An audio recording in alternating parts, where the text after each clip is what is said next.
प्रभाग 11 मधून आपली उमेदवारी का आणि कशासाठी काय सांगा? मुख्यत्वे प्रभाग क्रमांक 11मधून माझी उमेदवारी ही जनतेच्या सेवेसाठी आणि त्यांना प्रत्यक्षात नेहमी उपलब्ध असण्यासाठी आणि त्यांचे सार्वजनिक प्रश्न सोडवण्यासाठी.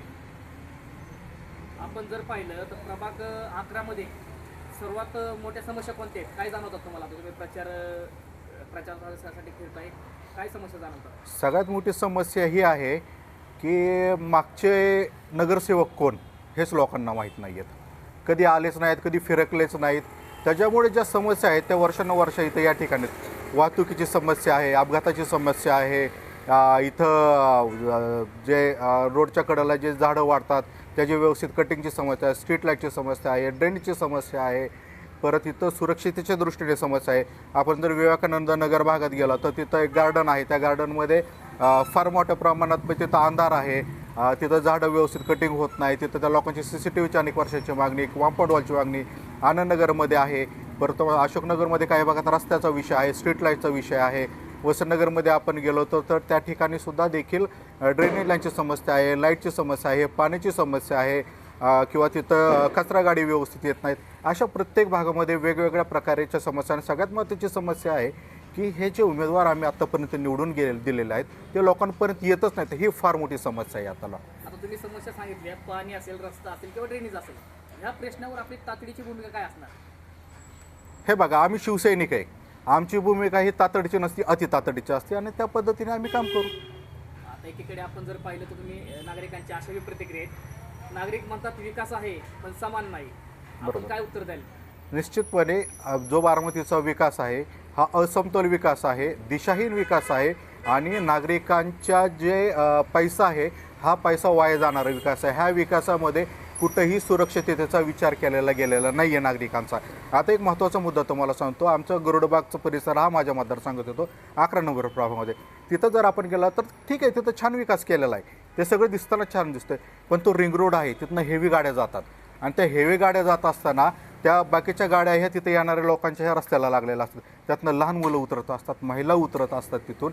आणि अशा वेळी जर एखादी मोठी गाडी जर जोरात गेली तर तिथं अपघात व्हायची दाट शक्यता आहे. आणि तुम्ही बघा तिथं एक आपण देशपांडे हॉस्पिटलकडून आलो तर तिथं एक टर्न आहे मेन रोडला लागताना परत, तर तिथं 4 व्हीलरचा टर्न बसत नाही, मोठ्या गाड्यांचा टर्न बसत नाही. ही फार मोठी समस्या आहे. लक्षात तुमचे समोर उमेदवार आहे ते बलाढ्य शक्तीने म्हणजे प्रत्येक ती शक्ती त्यांची मोठी आहे, तुम्ही त्यांना तोंड द्या, तर त्यांना तुमचं आव्हान कसं असणार आहे? आणि ते उमेदवार इथले आहेत का स्थानिक? महत्त्वाचं काय आहे, ते स्थानिक तर नाहीच आहे, कारण ते कुठं राहतात, त्यांचं ऑफिस कुठं आहे, ऑफिसला गेलं तर भेटणं तर अशक्यच आहे. त्यांना 2-2 तास 3-3 तास आमच्या लोकांना तिथं सामान्य लोकांना वेटिंगला बसावं लागेल. त्याच्यामुळं तो तर मुद्दा आहेच आहे. त्यामुळं तो म्हणजे आणि कसं आहे की उमेदवार बलाढ्य नाही, मी मानत नाही की बलाढ्य आहे म्हणून. मी अगदी स्पष्ट सांगतो, कारण माझी मतदार हे बलाढ्य आहेत आणि त्यांच्या विश्वासावर मी आता आहे. मी मतदारांना बलाढ्य मानतो. आपण जर पाहिलं युवकांसाठी रोजगार असेल, महिलांच्या सुरक्षितेचा प्रश्न असेल, यावर आपली ठोस उपाययोजना काय असणार आहे? आपली TC कॉलेजची इथं एक चौकी आहे, तर ती चौकी बंद आहे. तर प्रामुख्याने ती चौकी करून घेणं. आमचा हा जो TC कॉलेजचा रोडचा परिसर असेल, अशोकनगरचा परिसर असेल, रिंग रोडचा परिसर असेल, गरुडबागेचा परिसर, तिथं पोलिसांची गस्त असणं फार आवश्यक आहे. कारण तिथं ज्येष्ठ नागरिक, महिला असतील, लहान मुलं असतील, खेळण्यासाठी फिरण्यासाठी अशोकनगरमध्ये भुरट्या चोऱ्या देखील भरपूर प्रमाणात होतात. त्यामुळे तिथे देखील तिथं सुरक्षेच्या दृष्टीने पोलिसांच्या बाबतीत तिथं योग्य ती भूमिका असणं गरजेचं आहे आणि त्या दृष्टीने सुद्धा मी प्रयत्न त्या ठिकाणी करणार. आपण जर पाहिलं हा जो प्रभाग आहे तुमचा, त्याच्यामध्ये झोपडपट्टी देखील मोठ्या प्रमाणामध्ये आहे, मध्यमवर्गीय गरीब लोक देखील आपण या प्रभागात पाहतो. तर या घटकासाठी कोणत्या प्राधान्याने तुम्ही त्यांचे प्रश्न सोडवणार आहात? आता आपण गौतम नगरचा जो भाग पाहिला तर गौतम नगरमध्ये जर पाहिलं तर तिथं त्या प्रामुख्याने पाऊस जर पडला तर त्या भागामध्ये पूर्णपणे पाणी साठतं, त्यांची घरं पाण्याखाली जातात, तिथं कोणीही बघायला येत नाही. तर त्यांच्या दृष्टीने तिथं त्यांचं स्ट्रॉंग वॉटर करणं गरजेचं आहे. आता तिथं एक रेल्वेचा ब्रिज होता, पूर्णपणे चुकीचा ब्रिज झालेला आहे तो. त्याचा फटका हा आनंदनगर भागातील लोकांना वाचणार आहे आणि विवेकानंद नगरमध्ये लोकांना सुद्धा वाचणार आहे. तिथलं जे पाणी आहे, पाण्याचा निचरा होण्यासाठी तिथं योग्य प्रॉपर योजना तिथं कोणत्याही प्रकारची नाही आहे. हे पूर्णपणे तिथल्या नागरिकांना फसवलेलं आहे त्यांनी. आणि फक्त आता तिथं पंचायत समितीची भिंत वाचवण्यासाठी आमच्या गरीब कुटुंबाची तिथं घरं त्यांनी पाडलेली आहेत. आता सत्ताधारी असतील यांच्यावर मुख्य आरोप कोणते आहेत तुमच्या आता? माझा पहिला आरोप त्यांच्यावरती हा आहे की लादलेले उमेदवार, जनतेला अमान्य असलेले उमेदवार, लोकांच्यात न मिसळणारे उमेदवार, लोकांची कामं न करणारे उमेदवार, लोकांशी व्यवस्थितपणे न बोलणारे उमेदवार, यांना जनतेशी काहीही न घेणारे उमेदवार, अशा पद्धतीचे हे उमेदवार. आणि ह्या प्रतिक्रिया ह्या मला मतदारांच्यात आलेल्या आहेत आणि मी मतदारांच्या घरापर्यंत गेलेलो आहे, त्यामुळे मला या मतदारांच्यात आलेल्या प्रतिक्रिया आहेत. आता प्रभाग 11 तुम्हाला पूर्णपणे बदलायचा आहे, Yes. तर मतदारांना काय आव्हान असणार आहे तुमचं? मतदारांना एकच आव्हान आहे की आपल्या घरातला उमेदवार म्हणून मला मतदान करा, सर्वसामान्य उमेदवार म्हणून मतदान करा, लढणारा उमेदवार म्हणून मतदान करा आणि तुमच्यासाठी सदैव हजर असणारा उमेदवार म्हणून मला मतदान करा. तुम्हाला शेवटचा प्रश्न विचारतो. आता प्रभागामध्ये फिरत असताना लोकांची अशी देखील प्रतिक्रिया आहे, विकास हा कागदावर आहे, बरोबर.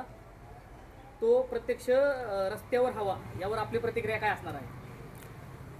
हा जो तुम्ही जे म्हणला की विकास हा कागदावर आहे, हा कागदावरच आहे. आणि तो कागद कुठला आहे माहिती आहे का? तो आपल्या घरपट्टे पाणीपट्ट्या आहेत का, त्याच्यावरती विकास दिसतो. जे वाढीव घरपट्ट्या पाणीपट्ट्या ज्या आपल्याला आल्यात ना, तो विकास ॲक्च्युली ना हा आमच्या घरपट्ट्याच्या पाणीपट्ट्याच्या कागदावरती दिसतोय हा विकास. इथं तर आपल्याला दिसतंय, पण सुरक्षिततेच्या दृष्टीने हा 100% बोगस विकास आहे.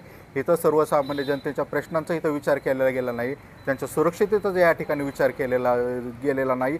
आणि भविष्यात जी बारामतीची लोकसंख्या वाढणार आहे, त्या वाढणाऱ्या लोकसंख्येचा देखील या ठिकाणी विचार केला जाईल. अजून एक महत्त्वाचा मुद्दा सांगतो की जे स्पीड ब्रेकर केले गेले आहेत बिगुन रोडचे 6-6 लाखाचे, आपण जर तिथं जाऊन पाहिलं तर ते स्पीड ब्रेकर आज बुजलेले आहेत. महत्त्वाचे ते इंडियन रोड काँग्रेस, ह्या इंडियन रोड काँग्रेसच्या नियमानुसार हे स्पीड ब्रेकर बनवलेले नाहीत. इथंही कोणत्याही प्रकारचे तांत्रिक उपाययोजना केलेल्या नाहीत, फक्त दिखाव्यासाठी बनवलेले आहेत. हे पूर्णपणे चुकीचे आहेत. आणि भविष्यात ज्यावेळेस हे पेवर ब्लॉक्स तर जेवढे निघतील ना, त्यावेळेस कळेल की हे स्पीड ब्रेकर किती चुकीचे आहेत. आणि आता ही डोळ्याला दिसायला चांगलं, भविष्यातला हा फार मोठा बारामतीकरांसाठी धोका आहे. प्रभाग 11 मधील मतदारांना काय संदेश असणार आहे तुमचा आता? माझा संदेश एकच असणार आहे प्रभाग क्रमांक 11 मधील नागरिकांना की जागृत होऊन मतदान करा. तुम्ही जागृत तर आहात, कारण की मी आता पाहिलेलं आहे, मी प्रत्येक मतदारपर्यंत गेलेलो आहे, तर जागृत, सुशिक्षित आणि स्वतःच्या सुरक्षितेच्या दृष्टीने विचार करणारा हा मतदार आहे. आणि तुम्हाला 100% सांगतो की मशाल चिन्हासमोरचं बटन दाबून प्रभाग क्रमांक 11 मधून मला प्रचंड मताने विजय करून देणारा हा मतदार आहे. विजयाची खात्री वाटते? 100%.